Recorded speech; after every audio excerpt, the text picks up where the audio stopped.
la porte.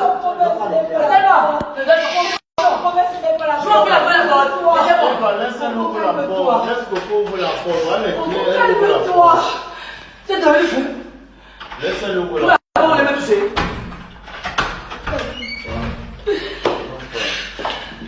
Hassan, je donc. Va, lève tout en fait. Mes baptiseurs, c'est chaud, c'est grave, ça a cuit. Premièrement, je n'ai pas l'habitude de poster les réseaux sociaux. D'abord, on ne me connaît même pas les réseaux sociaux. Mais j'ai dit que pour la faire, sinon, je ne peux pas rester en silence. Et le pourquoi? Parce que le plus on poste, le plus on en parle, le plus les gens sont alertés.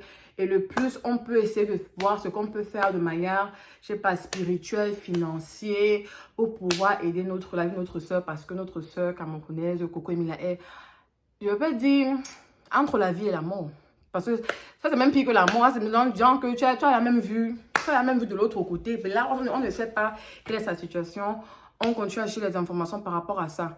Bon, premièrement, j'ai eu vendre de ça il y a quelques jours. Mais je me suis dit que bon, ce n'est pas très sûr. Il faut que j'ai plus d'informations. Mais là, non. C'est la catacombe. Premièrement, je tombe sur une vidéo où on a déjà sécrété pendant 2 heures de temps. Elle voulait sortir de la maison. Apparemment, elle lançait les couteaux, genre patati patata.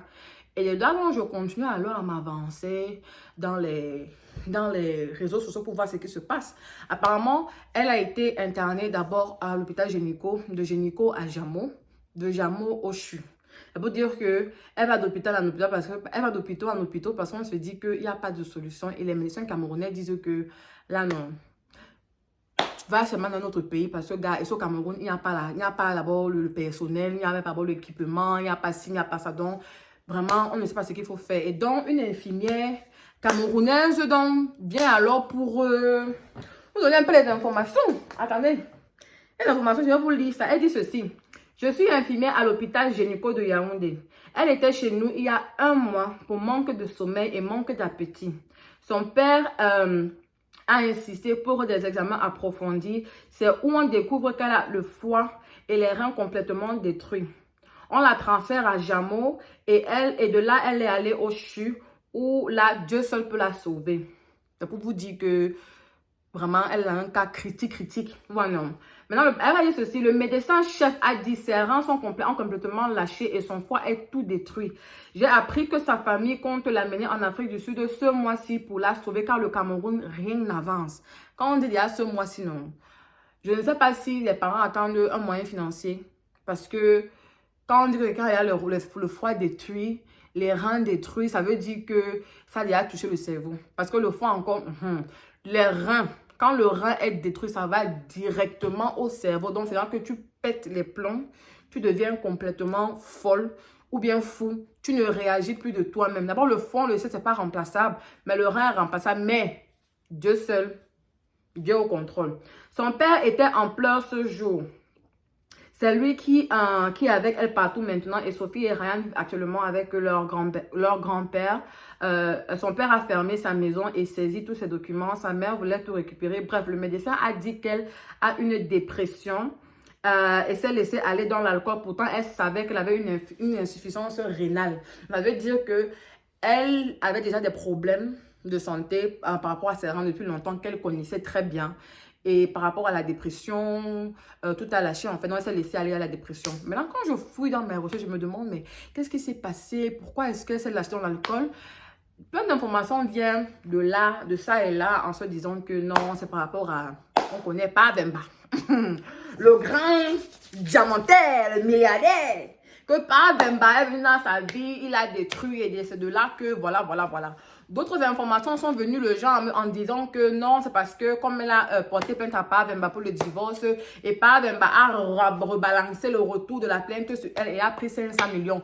Je ne connais pas si c'est vrai ou mais ce sont des informations que j'ai prises sur le net. Donc ne venez pas vous acharner sur moi. Maintenant, ce qui me wonder, c'est que aujourd'hui, depuis que l'information est sortie, ça fait au moins peut-être 4 jours, 1 semaine que l'information est sortie. Maintenant, alors, Pavemba, qui est d'abord calme, sort de nulle part. Quand l'information est déjà boum. Quand l'information est déjà ping ping. Du genre que quand c'est déjà parti, c'est maintenant qu'il se lève pour parler. Et Pavemba a cassé le silence. Pavemba a dit des choses que, mon frère, Ça a chauffé. Il faut que je trouve la vidéo et les dessins, comme même sur le net. Il faut que je trouve la vidéo là, pour vous poster, pour vous, que vous-même vous écoutez exactement ce que Pavemba a dit. Moi, je me dis que yes, Pavemba, on peut faire ça. Pavemba, est-ce qu'on peut faire ça? Voilà ce que Pavemba dit. Il dit ceci. La maison qu'elle a à Yaoundé, que nous tous on connaît, effectivement, c'est sa maison. Bon, il confirme. Mais avant ça, il confirme d'abord qu'effectivement, elle est folle. Donc, quand tu quittes, pour ceux qui ne connaissent pas ce que Jamo est, Jamo, c'est l'hôpital des fous. Quand on t'amène à Jamo, c'est pour dire que tu es fou. Maintenant, quand on t'enlève de Jamo, pour t'enlever au CHU, ça veut dire que non, tu as dépassé la folie des fous de Jamo. C'est-à-dire que tu es de l'autre côté là-bas. Pour ceux qui ne sont pas au courant. Bon, maintenant, on revient maintenant. Pavemba dit ceci. C'est là où ça chauffe. Il dit, effectivement, elle est folle. Donc, il confirme d'abord que c'est vraiment, ça ne va pas dans sa tête. Et ce n'est pas aujourd'hui. Il confirme que ça a commencé depuis. Numéro 1. Maintenant, numéro 2, Pavemba confirme encore que non seulement sa folie a commencé depuis, mais aussi la maison qu'elle a à Yaoundé, que tous on connaît, cette grande, belle, jolie maison, c'est sa maison, effectivement, il confirme cela. Mais, il y a un mais sur la maison, on va le Congo, ça commence. Asseyez-vous bien. C'est là où le Japon commence. Le gars dit, mais sa maison-là, elle ne l'a pas construite. La maison-là lui a été offerte par un grand milliardaire du pays. Mais alors, ce grand milliardaire-là, il est marié. Bon, il y a des milliardaires qui sont pas mariés, qui cherchent encore les femmes, ou alors ils sont seulement là pour jouer, ou alors, bon, je sais pas comment. Mais ce milliardaire-là particulièrement, je ne connais pas son nom, oh. Je ne connais pas qui il est. On a dit que c'est un grand du pays. Donc, je préfère d'abord taire sa profession, parce qu'il peut parler de sa profession comme ça, devant me, pim, je disparais. Donc, je connais qui cette personne, elle me préfère d'abord taire sa profession. On va faire les commentaires après. Donc, on dit que c'est un grand milliardaire du pays qu'elle sortait avec ce monsieur, et ce monsieur lui a offert la maison. Mais alors, le milliardaire là était, bon, il est toujours marié. Point d'interrogation, on sait pas qui c'est, je vais pas vous dire. Maintenant, quand il continue en disant que vous vous rappelez de la vidéo qu'elle avait postée quand elle disait que elle a trouvé où c'est les gris-gris, les machins bizarres qu'on a enterré dans son jardin. Elle a commencé à accuser ses amis, son oncle, et placé patata. Il a confirmé que c'est vrai. Mais alors, c'était la femme de ce milliardaire-là qui lui a fait ça. Là alors, les choses se compliquent. C'est même pas moi qui ai dit, donc ne venez pas m'arrêter. Moi, je répète seulement ce que j'ai entendu chez Vemba, chez Pavemba. Donc, le gars dit ceci que c'est cette femme-là, parce que vous savez que quand une femme est mariée à un milliardaire, elle n'est pas toujours fouillée là où vous connaissez là. Je ne vais pas parler le mot là ici, parce que quand je vais bien parler le mot là ici, YouTube va dire que signaler, compte bloqué, effacer, delete, tout ça. On ne veut pas ça ici. Vous voyez, non.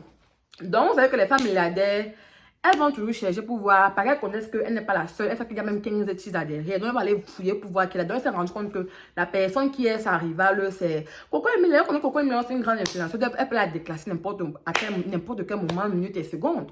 Donc, la fille a dit que je vais te montrer. Bon, est-ce que alors, la femme de ce milliardaire est en connivence avec ses amis et son oncle, comme on disait? Pour l'interrogation, là, je ne sais pas. Allez demander à Pavemba. Je ne pense pas que Pavemba a révélé ça.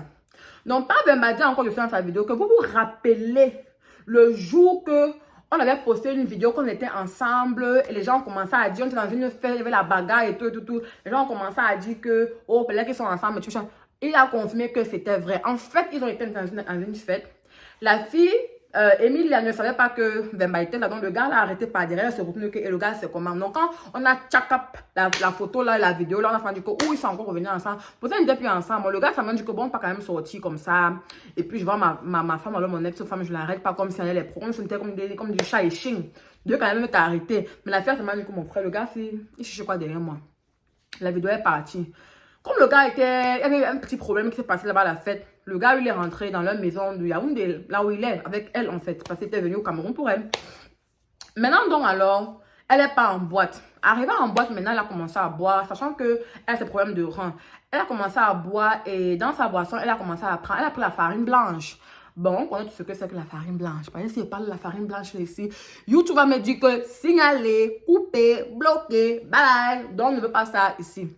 Elle a pris la farine blanche et dans cette farine blanche là, donc, elle est rentrée à la maison vers 4 h du matin et était, comme on dit, patapouf. Genre que la tête a pété, elle a commencé à casser tout dans la maison, elle s'est fait vraiment du mal, elle s'est vraiment blessée dans la maison.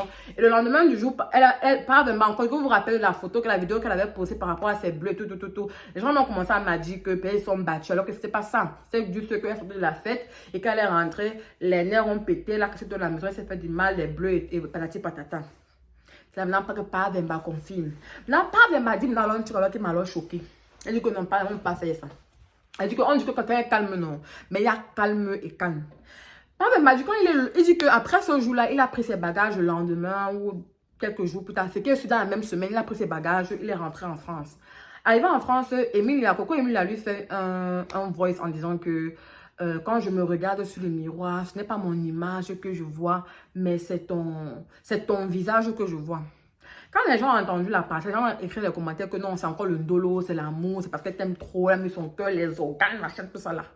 Le gars lui dit qu'il a automatiquement interprété que ça ne va pas dans sa tête, qu'elle n'est pas normale. Mais elle est restée tranquille parce qu'il se disait que comme elle avait ses gens, sa famille, ses amis, donc c'est vraiment qu'ils savent et ils maîtrisent la situation. Pourtant, personne n'était au courant. Donc le gars dit qu'il avait déjà vu beaucoup de comportements, beaucoup d'attitudes qui montraient que ici dedans, non, ça ne va pas. Mais vous ne comprenez pas un truc médicalement, quand le rein déjà ne va pas. On dit que, l'infirmière dit qu'elle avait déjà un problème de rein depuis longtemps. Quand le rein déjà ne va pas, le rein est directement connecté avec le cerveau. Ce qui veut dire que non, il y a des moments où ta tête va un peu dégénérer et quand tu ne prends pas la chose au contrôle comme il le faut, vous voyez, non, ça peut aller mal.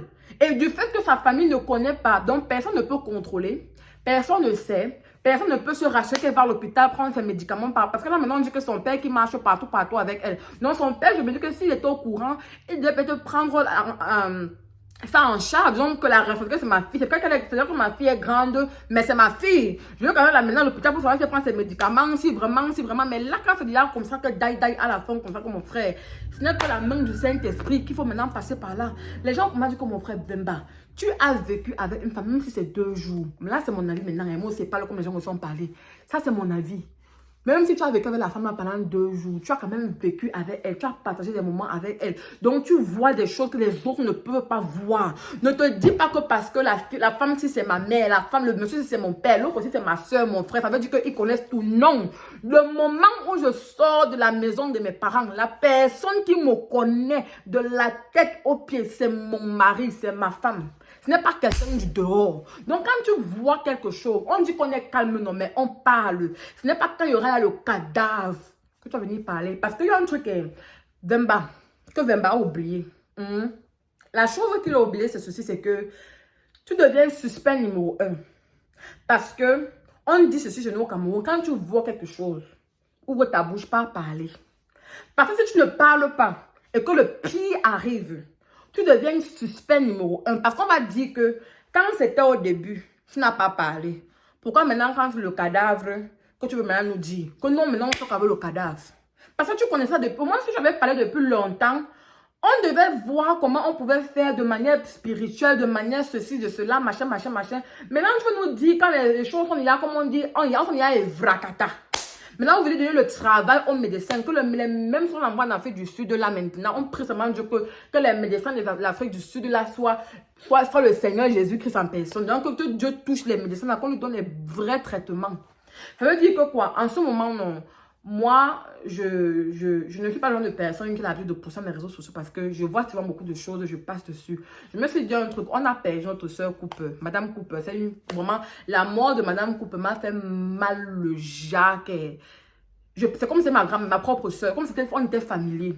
Donc, les gens n'en parlent pas trop. Ce n'est pas trop dans les réseaux sociaux. Je ne sais pas pourquoi, mais moi, je vais dire ceci. Il faut que ces vidéos-là soient poussées. Il faut pousser ces vidéos, il faut pousser ces informations pour que on puisse voir de manière, je sais pas, spirituelle, financière, aller à l'église, prier, jeûner. Parce que la prière, non, ce n'est pas seulement pour soi. La prière, c'est aussi pour ton frère, pour ta soeur qui est devant toi. Pardon, mettez notre soeur Emilia en prière. Parce que à l'heure, même si beaucoup d'entre nous n'aimaient pas beaucoup Emilia par rapport à son caractère, son mode de vie et autres, là, non. On va d'abord laisser ça mettre de côté. On prie d'abord. Quand elle va revenir maintenant sur les réseaux sociaux, on peut encore la clasher comme d'habitude. Mais pour le moment là, non. On va seulement se sensibiliser. On a perdu une grande influenceuse, donc vraiment, c'est le genre qu'il ne faut pas se taire. Il ne faut vraiment pas se taire. Donc, je vais voir si j'ai encore d'autres informations par rapport à ça. Et il y a quelqu'un qui m'a dit, quand j'ai posté la vidéo, la photo de comment ça s'appelle, de l'infirmière, ce que l'infirmière a dit. J'ai posté ça sur mon Facebook. Il y a des gens qui se sont levés en disant que quand Coco Emile va se lever, on va porter plainte à cette infirmière parce que où est le secret professionnel. Mais attendez un peu. Si l'infirmière se lève maintenant pour parler, moi je me dis que c'est vrai qu'il y a un secret professionnel qui doit être comment on dit, qui doit être mis à jour. Mais quand cette infirmière se lève pour parler, ce n'est plus le genre secret professionnel. C'est le genre je me mets à la place de cette infirmière, elle cherche l'aide. Que parlons et notre soeur, parce que là, on ne peut plus rien faire. Elle cherche l'aide, il faut qu'elle parle, qu'elle s'exprime. Et d'ailleurs, on a même d'abord, quand je regarde le post de cette infirmière, on a effacé son nom. On a effacé son nom et sa photo. Pourquoi ça n'a plus, comment dire, pas jouer contre elle après, mais c'est une manière de sensibiliser tous les Camerounais. Et pas seulement les Camerounais, c'est une manière de sensibiliser les Africains. C'est une manière de sensibiliser tous les Africains, ses amis, ses proches, les gens qui l'ont aimé, les gens qui l'ont vu. Même si tu n'es pas africain, que tu parles français, que tu comprends la vidéo, sinon mon père. Il faut seulement prier parce que soutenons, c'est un être humain en fin de compte. Ce n'est pas parfait, elle a eu sa vie comme elle a eu. Donc je vois les gens qui disent que c'est plein de marabout, plein de fétichisme. Oui, on accepte. C'est le marabout. Elle a fait le maraboutage. On accepte. Elle a fait le fétichisme. On accepte. Elle a fait ce que vous voulez. Elle a fait ce que vous voulez. Elle a fait tout ce que vous voulez. Oui, on accepte. Faut comprendre un truc que nul n'est parfait. Toi et moi, on est qui pour juger? Si on peut aussi fouiller dans nos villes, non, on va trouver plein de caca. Donc, laissez l'enfant le tuer.